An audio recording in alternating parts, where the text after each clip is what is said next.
When you think about government, what do you think of? Big, slow, bureaucratic. Most of all, you probably think of frustration. A website that didn't work, a form you had to fill in for the third time, or some process you got stuck in for weeks because of some stupid rule that just didn't make sense.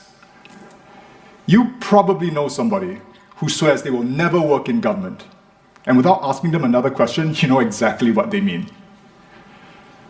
But what if it didn't have to be this way? A few years ago, I started an experimental team in the Singapore government. The idea was simple. Rather than the usual top-down decision-making, we will build small teams of skilled practitioners and empower them to seek out and solve problems all across the public sector. The way this works is that every year for the month of January, we put aside all non-critical work. We go on field trips to schools, hospitals, meet social workers to understand their problems and prototype solutions. At the end of the month, we see which projects are the most promising, and we spend the rest of the year bringing them to launch. The problem we're trying to solve is that government is traditionally based on a military structure. Top-down, central decision-making, optimized for command and control. It's designed for a small group of people to set direction and for everyone else to align quickly and consistently. This is great when you already know what you need to do and just need to execute. It's not so great when you need to figure out what needs to be done. With central decision-making, you end up with an intellectual traffic jam. Ideas get stuck as they flow towards the center, waiting for attention from people with not enough time and even less context. You literally run out of brain power, so even if something gets enough political attention to get pushed through, that just means everything else gets pushed aside. This is why government can do billion-dollar construction projects but still has to keep asking you for your birthday. When decision makers are overloaded, you can make the government bigger. It's really hard to make it better. The limit is not money or even political will. It's our ability to pay attention. If we have a lot of problems to solve, we need the creativity and initiative of a lot of people. This is the opposite of command and control, so we need to approach this from the opposite direction. What if instead of a top-down structure, we design government from the bottom up? Rather than giving orders and ensuring compliance, leaders would focus on supporting people to take ownership. This would increase our intellectual surface area, giving us more ability to pay attention, build expertise, and solve problems. So that's my theory. How well does it work in practice? Well, one year a team visited a fire station, and we saw how firefighters had to spend so much time every day just taking inventory of their fire trucks. They had these big paper logbooks they had to carry around, while they checked their equipment. And so we built a simple app that let them do this more easily on their phones. It's now being used by all the fire stations in Singapore, and it saves thousands of man-hours every month that would otherwise literally been wasted just ticking things off on paper. Another year, a team visited some social workers, and we learned that for every hour they met with a client, they had to spend another whole hour just typing up their case notes. So we built a tool for them that doesn't just transcribe conversations, but automatically generates usable case reports. Another team worked with some ER doctors to implement a queue management system. By intelligently prioritizing cases, it's reducing emergency room wait times by 20%. So far, we've done over 40 different projects, each of them an example of a small but important problem that would have likely never gotten the attention that it needed. They required solving tech, design, and operation problems all together in order to address real pain points faced by real people. Similar government projects normally take years and cost tens of millions of dollars. We're able to consistently launch new systems in just 6 months with teams of just 5 people. Because this worked so well for government officers, we decided to open it up to the public. There was no prize money, just some funding to bring promising ideas to production. We honestly weren't sure if anyone would be interested because, after all, as a government employee, it makes sense that I'd want to be empowered to do my job, but why would a private citizen care about the public good?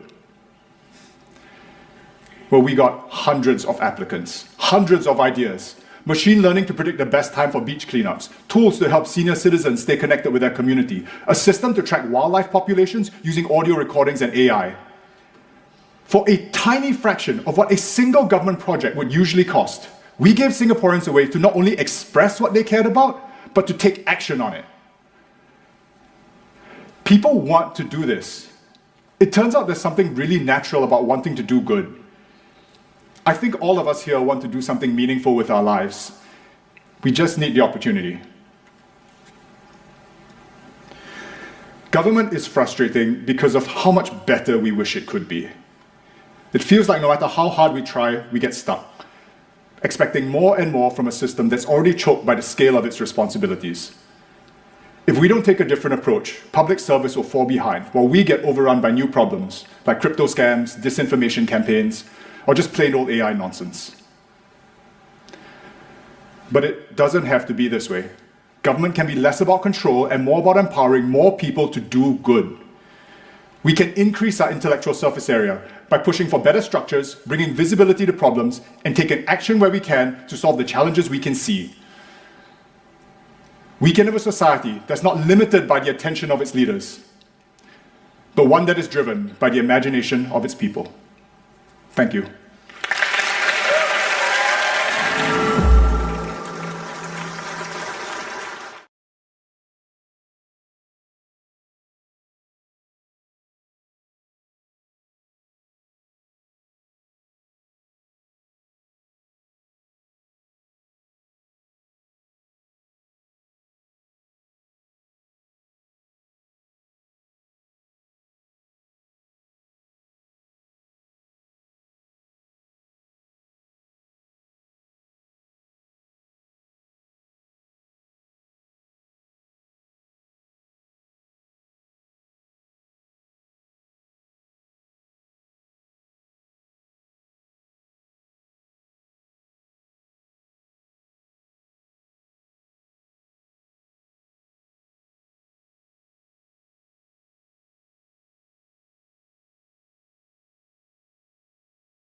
When I was younger, I taught piano to underprivileged kids.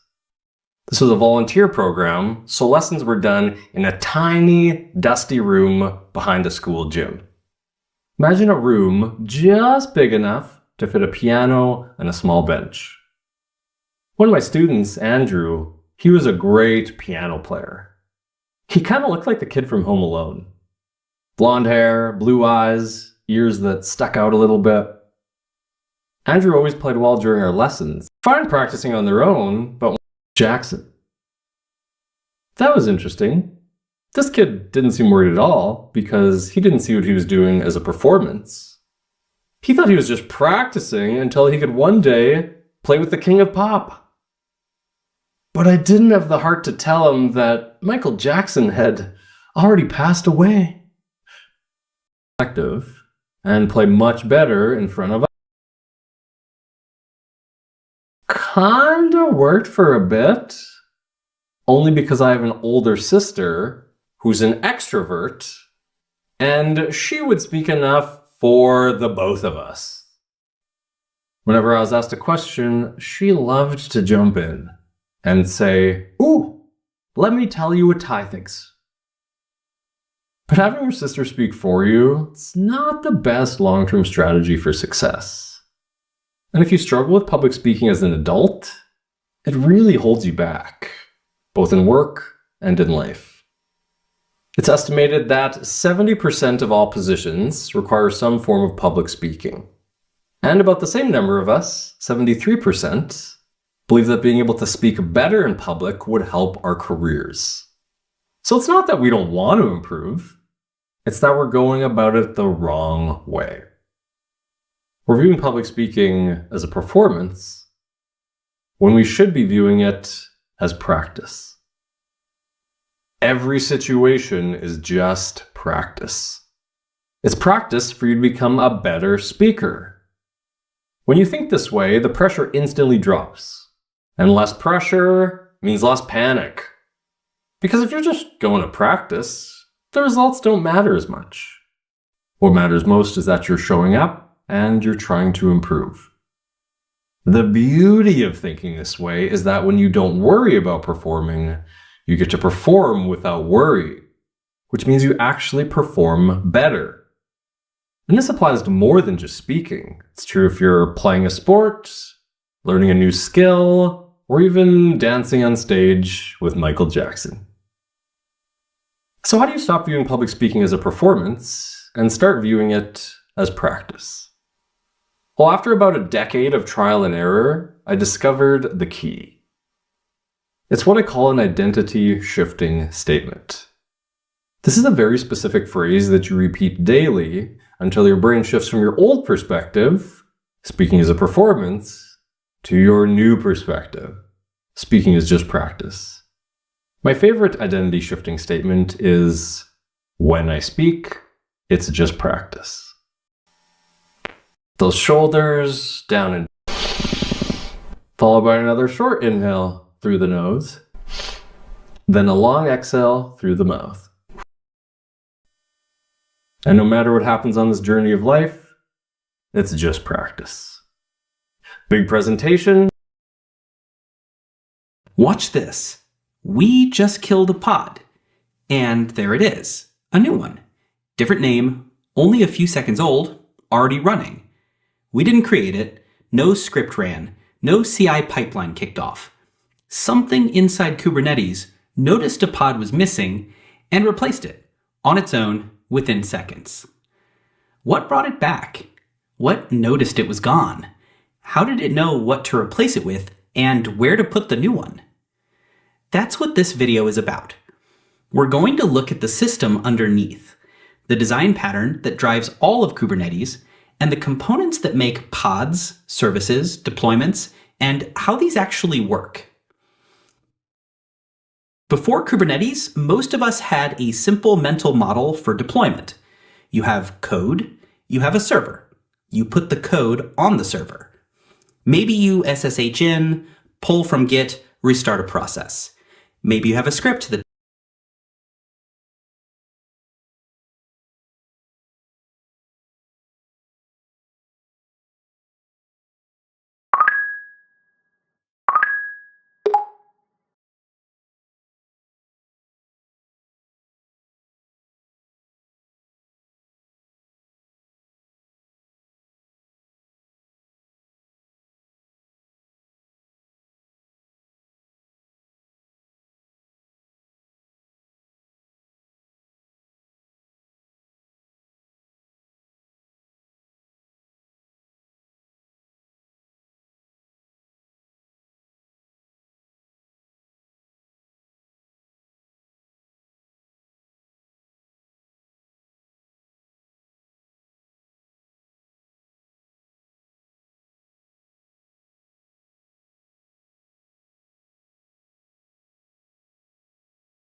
does it. The point is, you are the operator. You decide what runs where. Kubernetes inverts this completely, and many people try to use Kubernetes with the same old thinking process. They think of it as a tool that deploys containers to servers. But it's something fundamentally different. Kubernetes is a declarative state management system for infrastructure. You don't tell Kubernetes how to do things, you tell it what you want to be true, and then it continuously works to make reality match your description. So let's talk about the mechanism that makes this work. This is probably the most important concept in Kubernetes, and it's one that often gets buried under all the YAML and tooling. It's called a control loop, or a reconciliation loop, and it works like this. Step 1, observe the current state of the world. Step 2, compare it to the desired state, the state you declared. Step 3, if they don't match, take action to close the gap. Then repeat, forever. It's exactly like a thermostat. You set the desired temperature, the system checks the current temperature. If they don't match, it acts. The room reaches 72, the heater turns off. Then someone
Someone opens a window. Temperature drops. The heater turns back on. It doesn't execute a one-time script. It continuously reconciles.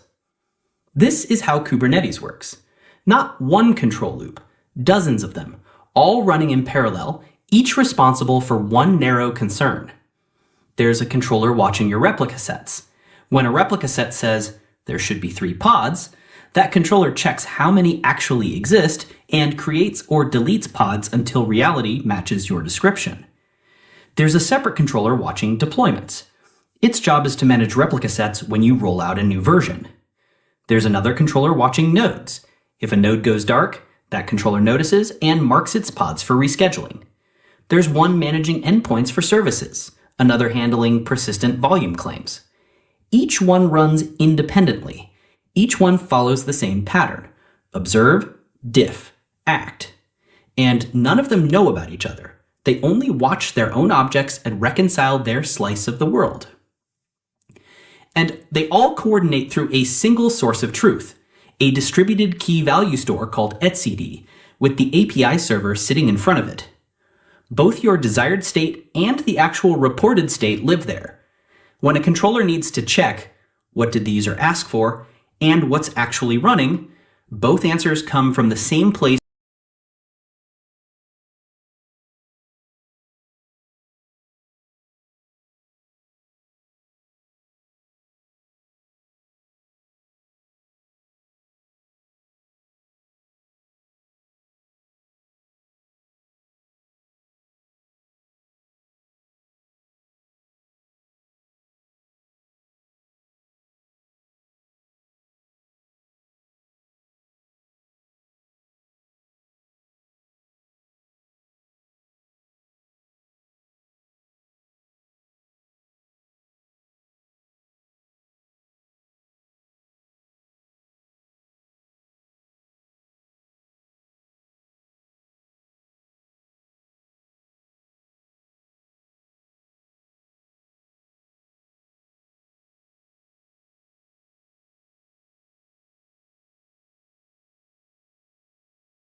through the API server. When you run kubectl apply, you're not deploying anything. You're writing your desired state into etcd through the API server. The controllers notice, and they do the rest. This is why Kubernetes is self-healing. It's not a feature that was bolted on. It's a natural consequence of the architecture.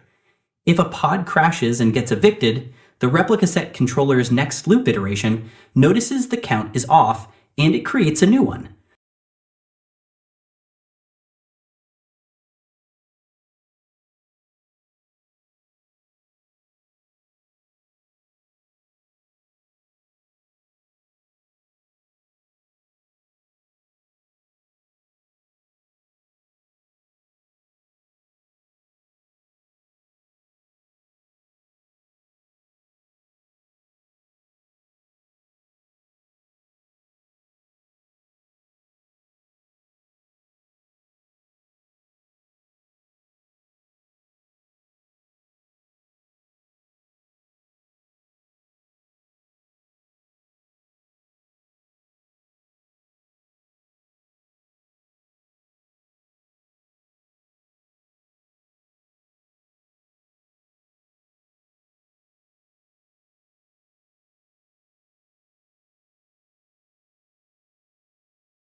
Nobody had to write special crash recovery code. The control loop is the crash recovery code. There's a design choice underneath this that explains why it's so resilient. In engineering terms, Kubernetes is level-triggered, not edge-triggered. An edge-triggered system reacts to individual events, like a pod was just deleted, a node just failed. If it misses an event, it loses track. A level-triggered system doesn't care about what happened. It only cares about what's true right now. Why does this matter? Because if a controller crashes and misses 100 events, it doesn't matter. When it restarts, it reads the current state, sees the gap, and acts. It doesn't need to replay what it missed. Now, controllers do use events as efficient triggers. That's how they know when to wake up and check. But once triggered, they always read the full current state and reconcile from there. The current state is the source of truth, not the events. That's what makes the system so hard to break. Now, if this still feels abstract, that's fine. We haven't touched a real Kubernetes object yet. But from now on, every concept we cover is going to be a specific instance of this pattern. You'll see it in pods, in services, in deployments, and even in the scheduler. Same loop, different objects. Let's start with the smallest unit. If you're coming from Docker, your first question about Kubernetes is probably, why do I need this extra abstraction? I already have containers. Why wrap them in a pod?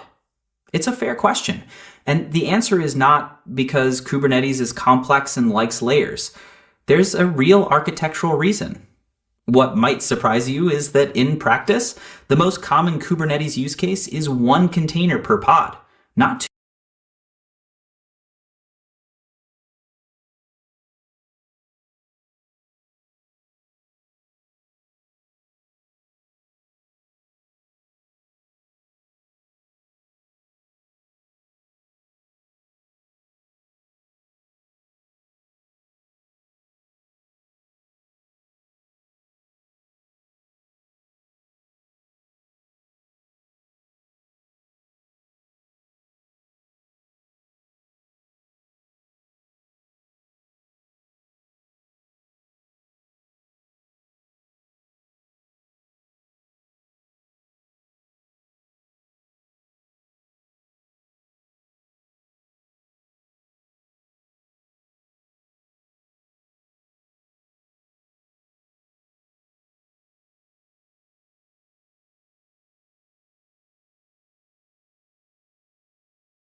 2, not 3, 1. So if most pods only have one container, why does the pod abstraction exist at all? Because Kubernetes needs an atomic unit to work with. A unit it can schedule onto a node, allocate CPU and memory to, health check, restart, and replace. That unit is the pod. It's the fundamental building block for everything else in the system. A deployment manages pods.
The scheduler places pods. The kubelet runs pods. Everything operates at the pod level. The fact that a pod can hold multiple containers is a bonus, and it's useful when you need it. Your app server and its log shipping sidecar, your web server and a local caching proxy. These are tightly coupled helper processes that share a network and storage, and they make no sense running on different machines. Inside a pod, every container shares the same IP address. Container A can call container B on localhost. They see the same mounted files. From the perspective of the network, the whole pod is one logical host. Operationally, this is what matters most about pods. They're ephemeral. They are designed to be destroyed and recreated freely. They're not pets. You don't name them, nurse them back to health, or care which specific machine they run on. And if a container inside a pod crashes, the kubelet on that node will restart it. That's actually what crash loop backoff means. The kubelet keeps restarting a failing container with increasing delays. The pod itself stays on the same node with the same IP, but if the pod itself is deleted, evicted, or the node it's running on dies, that pod is gone. The replica set controller notices the count is off, and it creates a brand new pod. New identity, new IP address, possibly on a completely different node. This is intentional and by design, and it's the reason services exist. But we'll get there. You almost never create a pod directly. You create a deployment, which creates a replica set, which creates the pods. The control loop manages the lifecycle. You just declare what you want. Also, each pod gets a unique IP address within the cluster. No port mapping games, no collision worries. If you have 200 pods, you have 200 unique IPs. Kubernetes manages an internal flat network where every pod can reach every other pod by IP. And when you're curious to see what's actually happening with a pod, run kube-controlled describe pob and scroll to the events section at the bottom. It tells the full story. When the pod was scheduled, which node it landed on, whether the image pull succeeded, and why a container might be failing. Most debugging starts here. That's clean, but it creates a problem. If pods are ephemeral and get new IPs every time they're recreated, how does anything find them? You can't hard code an IP. The pod might be dead in 5 minutes. You can't predict the next IP. The scheduler might put the replacement on a totally different node. So how does your front end talk to your back end if the back end's address keeps changing? This is the problem that services solve. A service is a stable abstraction over a group of pods. It has a fixed IP address and a DNS name that never changes, no matter how many pods behind it are created or destroyed. When you create a service, you define a selector, a label query. Something like, give me all pods with the label app equals backend. The service continuously finds pods matching that selector and it routes traffic to them. You might be thinking how the service knows which pods are alive. There's a controller, the endpoints controller, watching for pod changes. When a new pod appears with matching labels, it gets added to the service's endpoint list. When a pod disappears, it gets removed. You don't reconfigure anything. It happens automatically. Now, there are different types of services and it might be confusing. So let me walk through them quickly because they actually build on each other. Cluster IP is the default. It gives your service an internal IP that's only reachable from within the cluster.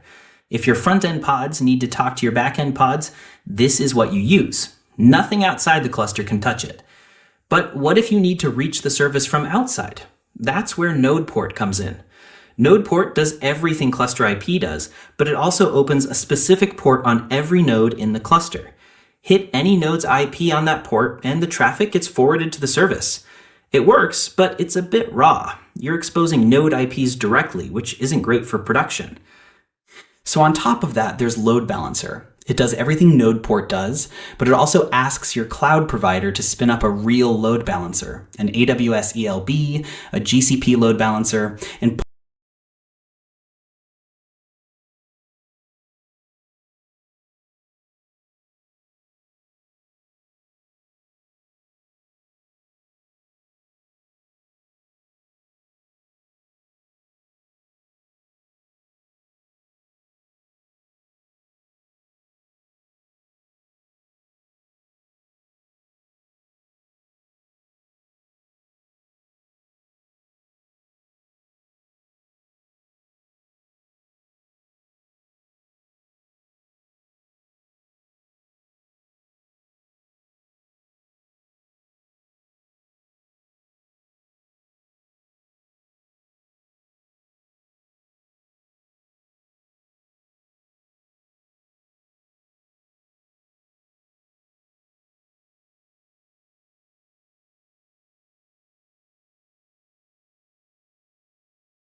Hello and welcome. Today we're doing a question from LeetCode called binary tree maximum path sum. It's hard. We're going to jump right into it. Path in a binary tree is a sequence of nodes where each pair of adjacent nodes in the sequence has an edge connecting them. A node can only appear in the sequence at most once. Note that the path does not need to pass through the root. The path sum of a path is the sum of the node's values in the path. Given the root of a binary tree, return the maximum path sum of any non-empty path. Example 1, we have the tree with 1, 2, 3, and the maximum path is made by connecting all 3 nodes. So we go from 2 to 1 to 3 to get a maximum path sum of 6. Example 2, we have -10, 9, 20, 15, and 7. Here, the maximum path sum would be made by connecting 15 to 20 to 7. If we were to somehow bring 9 into the mix, we'd have to connect it with -10, so that overall would be negative. So the max path sum is made by these 3 nodes, and the output is 42. Okay, like always, we're just going to start off with some examples. Okay, say we have the following example. We have a root node with some value x, a left child of y, and a right child of z. Now, what are all the possible max paths we could make? If they were all positive, we could take every single value, so our path would be y, x, z. If we only wanted to take one child, it could be x, y, or x, z. Or we could take all the nodes individually as our path. So it could be just y,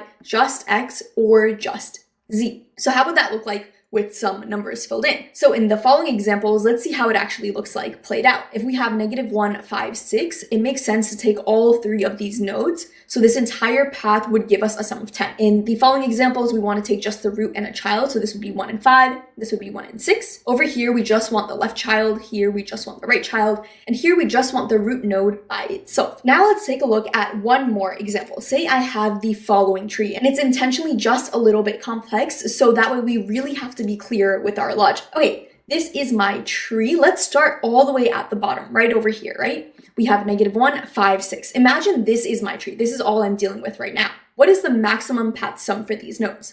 We saw that over here, right? We want to take all 3 of these values to get a maximum path sum connecting 5, -1, and 6 for a total of 10.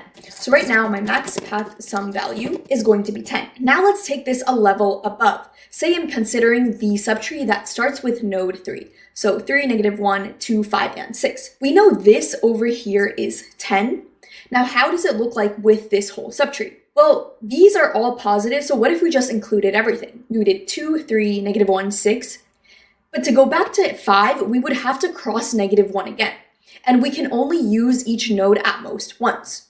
So we can't make use of both the children. So what we're going to do is see what the max child was for this subtree here. That was 6. So we're going to go with 6. Which means 6 plus -1, which is 5, is going to represent this left-hand side for this subtree over here. We can essentially just replace this entire tree with the value of 5. So if we did that, it would look something like this. And now we're back to our 3-node problem, right? We have 3, 2, and 5. What is the maximum path sum here? Well, we would just add all of these together. So that would be 3 plus 5 plus 2, which would be 10. And this is the same as our current maximum path sum, so we don't really need to update anything here. Now, if we take this another level up, we're looking at node 12 as the root of our subtree right here. What is the maximum path sum we can make up until this point? So we need to do the same thing again, right? We can't take both left and right children, so we want to take the one that has the greatest value. That's going to be this left child over here. So we're going to use that and add our own root's value to represent this entire right child for 12. So this value, instead of 3, could essentially be rewritten to be 8. So we have 8 over here, 12 here, and 4 here. Again, what is the maximum path sum? We add all of them together. The child nodes are both positive values, so it makes sense to include them, right? We're going to have 4 plus 12 plus 8. So that's 24, and that's greater than our current max path sum. So we go ahead and update that. And what does that path actually look like? Well, putting the values back in here, we had 5, -1, 6, 3, 12, 4, and 2, right? So what our path right now is 4, 12, 3, -1, and 6. This entire path is connected and no nodes are being repeated. This total sums up to 24. And we're just going to keep doing the same thing all the way to the top. So if we were just looking at this subtree has a maximum path sum of 24. Now, bubbling this right back up to its root, we want to see which child we should go with.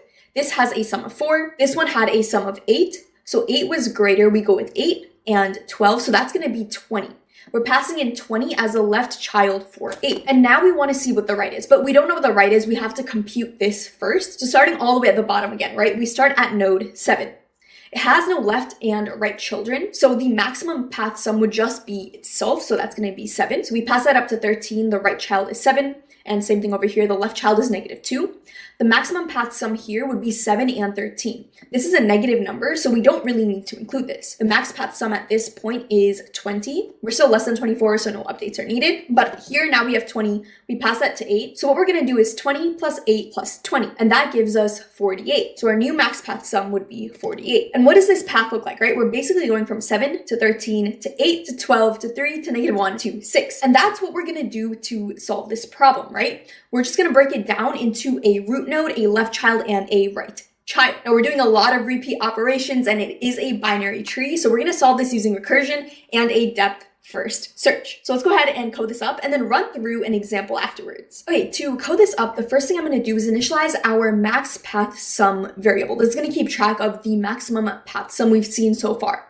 And this is going to be referenced in every single recursive call stack. So I'm just going to make this a global variable. So it's going to be self.maxPathSum, and I'm going to initialize it to -infinity. Now, since we are going to be referencing this in every single call, I'm also going to write my function under this over here. So let's call this pathSum, and it's going to take in a root. Now, with a recursive function, there are two things we need, right? A base case and a recursive case. What is our base case?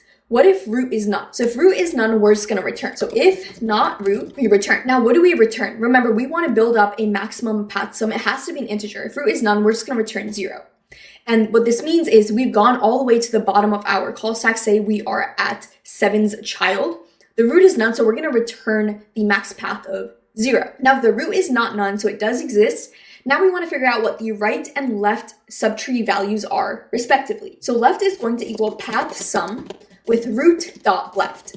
And same thing for right. Right is going to equal path sum with root dot right. Now, what if they are negative? In that case, we wouldn't want to take their value. So I'm actually going to max this with 0. This is just going to mean that if it is negative, we're going to take the 0 instead because that would be a higher value, which is the same as not taking it. So I'm going to do that for the right as well. So now we know our left and right values. So now I want to figure out what the maximum path sum is for the subtree I am on. And if it is greater than my current max path sum, I'm going to go ahead and update that. So self.maxPathSum is going to be the max of what's there right now and what we get by adding up all 30 values. So left plus right plus root dot val. And if left and right are negative, we're just going to use the 0 instead. So we're going to get the maximum value we can get with our root. If that is greater than maximum path sum, we update that value. So now that we were able to make a maximum path sum and see if it's greater than the one we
have, we want to see if we can make a maximum path sum with our roots caller. So we're going to need to pick either a left or right side and return that with our node's value added to it. So we're going to be returning max between left and right and adding in root dot val. And this is our path sum function. So now we want to call this, and all we have to do in the end is return maximum path sum. So return self.max path sum. So let's go ahead and submit this. Okay, we're getting a runtime error, not supported between int and string. This should have been a float. Okay, so now it's actually negative infinity. So let's go ahead and submit this. Okay, now it is accepted. So let's go ahead and run through a super quick example. Okay, for our input, say we have example 2 over here, -10, 9, 20, 15, and 7. We're going to be going through our code line by line to see exactly what we're doing. Okay, the first thing we do is initialize max path sum to be negative infinity. We define this function, and now we call this function with -10. So we're calling path sum with -10, and we're in this function now. We know root is not none, so we don't return 0. But now we figure out what left is. Now left is going to be the max between 0 and path sum of its left child, which is 9. So we're calling path sum again with root node 9 this time. Again, we go in here, root exists, so we don't return. We figure out what left is again. Left is going to be the max between 0 and path sum of the left child of 9, which is none. So we call path sum again. And this time we're passing in none. So now that root is not there, we would return 0. So we return 0 here, and we return this back to our caller. So this was called by 9, and we want to figure out the max between 0 and 0. That's just going to be 0. So left is going to be 0. And now we want to figure out right. Again, we max it with 0 and root.right. So 9's right is none. We're going to have the same thing again. This is just going to be 0. So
all of right is also.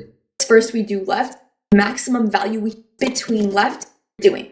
Okay, the first thing we do is initialize between 0 and paths through a super quick example. Okay, max path sum. So let's go ahead and want to call this, and all we have to do in the end, our roots caller. So we're going to need to pick either a left or right side and return that with our node's value added to it. So we're going to be returning max between left and right and adding in root dot val. And this is our path sum function. So now we want to call this, and all we have to do in the end is return maximum path sum. So return self.max path sum. So let's go ahead and submit this. Okay, we're getting a runtime error, not supported between int and string. This should have been a float. Okay, so